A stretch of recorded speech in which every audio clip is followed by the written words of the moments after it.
G'day and welcome to Forgotten Tasmania. I'm at Sandy Bay Beach and we're going to look into a photo that was taken from over there and see what we can find out.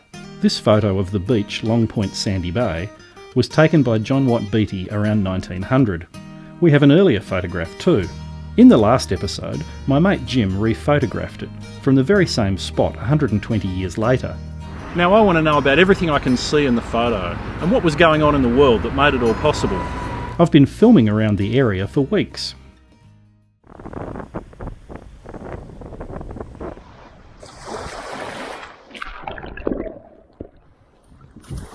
I met some historians who know a lot about the first British settlers to the area and the history of the properties.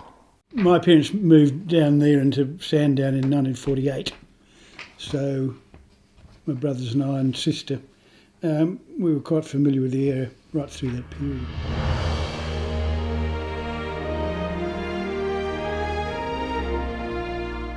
Prior to 1803, the area was a summer camp used by the Mohanina people and called Kriwa. The women were accomplished divers and the men hunted on these hills. There were plenty of wallaby and other animals to hunt. The evidence of their presence, the middens full of shellfish, are still in the hills. The Mohanina people roamed the land, following the food and moving with the seasonal changes.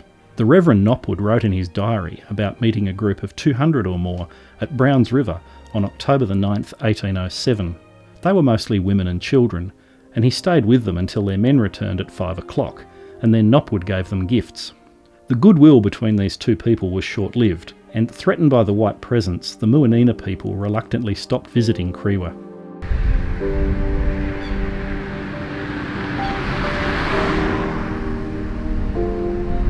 The story of the developed, colonised Sandy Bay in Beattie's photo really starts 2,400 kilometres away and 230 years ago on Norfolk Island. In 1788, a small group of convicts and free settlers were sent to establish a colony. They built farms and were growing food and raising families. The convicts had served their time and integrated into the colony. But they had been living in paradise for nearly 20 years. It's a tropical paradise.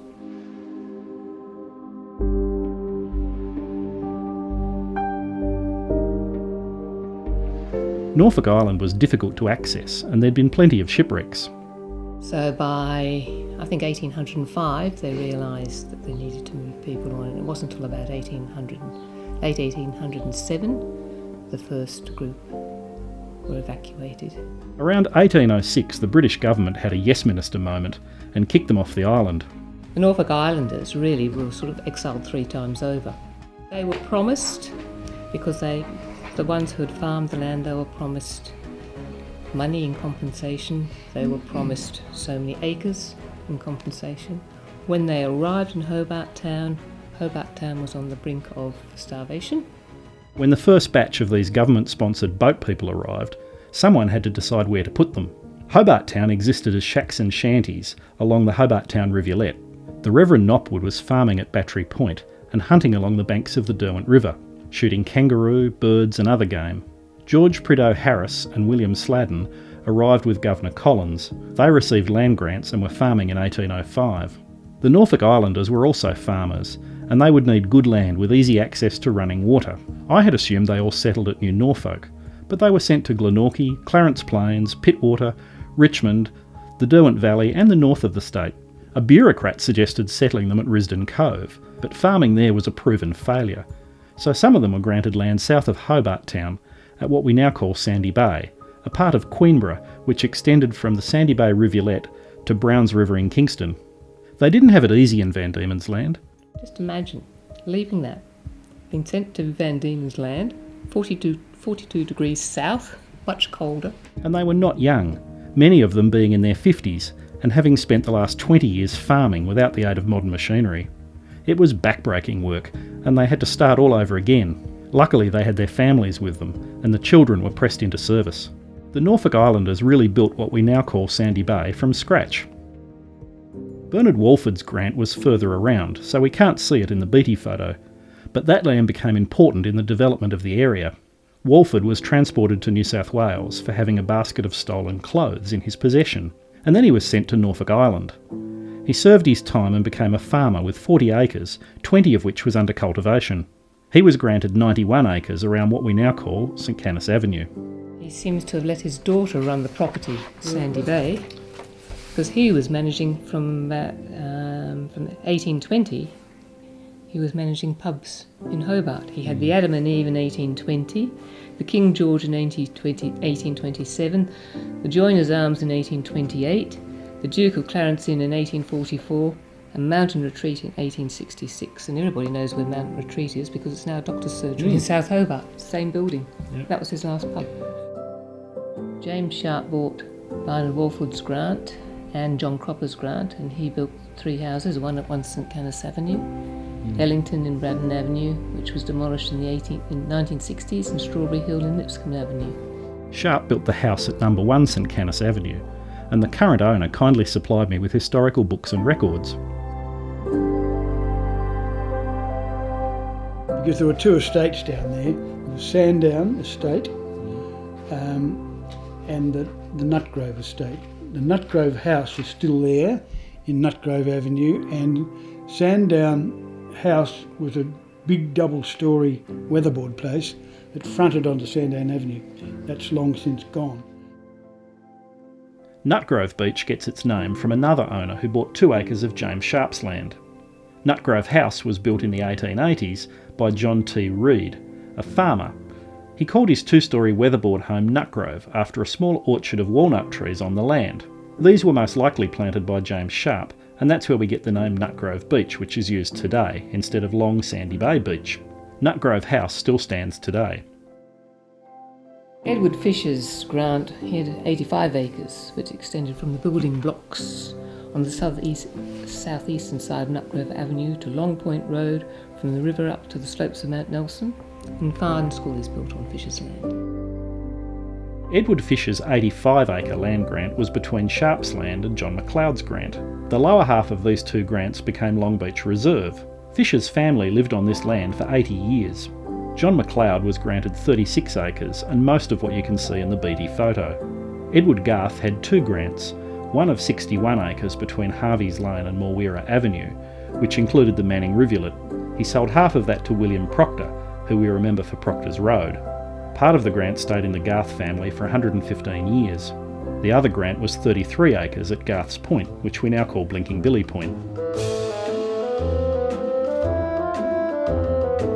All the little beaches are interesting, the little alcoves like Red Chapel Beach, and you go around to Nutgrove Beach, and you go down to Little Sandy Bay Beach, and you go to the next little one past Blinking Billy Point, which I've always called Garth's Beach, because Garth's second grant was in that area, and Blinking Billy Point used to be called Garth's Point, and the fishing bank out in the water was known as Garth's Bank, and that's where apparently a lot of smuggling happened.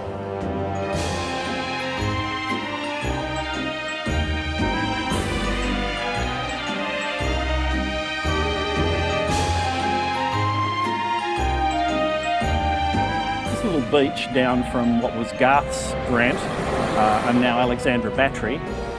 This is known as the Smuggler's Lair because the ships used to occasionally stop here and unload goods and that way avoid the taxes and duties that they'd have to pay if they went into Sullivan's Cove. In 1833 they started a school. The idea wasn't popular with everybody because it would take the children away from their farm duties. From what I read, they didn't wait for government approval. There's a lovely example with Fisher when they were first building the school. He didn't want his children to go to school because his children were more important in helping him to farm, to keep the birds off the growing crops. If you think planning approval takes time, in 1818 a grant was finally gazetted for a property, granted in 1807. That's an 11-year wait. There was also demand for a church, and one was built near the school. The first wooden church building blew down in a storm and was replaced with a red brick building. It became known as the Red Chapel, and later St Stephen's Church. I don't remember being christened there, but I do remember that my sister was married at St Stephen's. The biggest problem facing the farmers was getting their produce to Hobart Town. What we now call Sandy Bay Road wasn't built back then, and boat travel was costly and slow. In 1824, the road out of Hobart Town went up Davy Street, turned left past Anglesey Barracks and down Byron Street, and then along the waterfront until you were stopped by the Sandy Bay Rivulet at Queen Street. You could make it across on a horse, but the carts didn't stand a chance. There was a toll bridge built there later in 1848. And prior to that, we need to be careful when we say road, because the standards were not like they are today. Any old bridle track that a good horse could manage to push its way through was broadly described as a road. The farmers lobbied the government and even offered to put up some of their own money towards a road. In 1843, it seemed the road stopped at Beach Tavern, run by Frederick Lipscomb. If you wanted to go further, you had to go onto the beach and travel along it. Either that or trespass over private land, and there were plenty of disputes over that. And you'll find Lipscomb Avenue is named after the Lipscombs. The old roadway down to Sandy Bay Beach next to Beach Tavern, people have moved into that area since the 1850s, and since then they've been trying to close that off. Lipscomb's Beach Tavern was an important feature. It still stands today. In the 1840s, Frederick, Edward and Henry Lipscomb bought James Sharp's land and turned it into orchards. Frederick ran the Beach Tavern, where the first gentleman's game of bowls was held, and it became the venue for regattas and horse racing. The brothers were known for the tea gardens, productive nurseries and flower gardens. Lipscomb Avenue is named after the 3 Kentish nurserymen who made Sandy Bay their home. There was horse racing at Long Beach. The wide flat sand provided a good surface for a decent race. The Reverend Nopwood's diary lists horse races in 1829, but I've read mention of them as early as 1816. I mean, that area at regatta time was just an amazing spectacle. There was a Sandy Bay Regatta from 1849. The first one was held at Dunkley's Point, which is where Rest Point is now. The regatta featured whaleboat racing, and a Courier newspaper article mentions a crew of native youths and apprentices under 18, but I don't know if they meant indigenous people or not. There were also sailing races out along the Derwent. There was such a great attendance that the toll booth made a killing. By mixing water events with plenty to see, eat and do on shore, the event was a huge success. Sandy Bay really boomed and the farmers prospered. Later on they started breaking up their large acreages and selling off land for housing. There were trams along Sandy Bay Road, and with better transport the once remote outpost became a city suburb. One of the famous people of the area was Frederick William Medhurst, who lived at number 9 Beach Road. His house is visible in the later photos. It's next to the large one at number 7, which is now a medical centre. Medhurst loved radio, and in 1901 made the first Southern Hemisphere ship-to-shore radio transmission to the warship St George. The message said, "Tasmania greets the Royal Yacht Ophir and her consorts." When the ships were leaving, Medhurst sent another message, "Goodbye and bon voyage." The Duke and Duchess of York replied with a "thank you." Later in 1936, Medhurst made Hobart's first private, long-distance telephone call from his house to his mother in England. In those days it was called long distance if you had to shout into the telephone to be heard. Not much has changed, we're still shouting into our phones. The names of the founders live on in the street names of the area: Fisher Avenue, Walford Street, Garth Avenue, and most importantly, Norfolk Avenue. I hope you enjoyed this episode. Catch you in the next one. Cheers!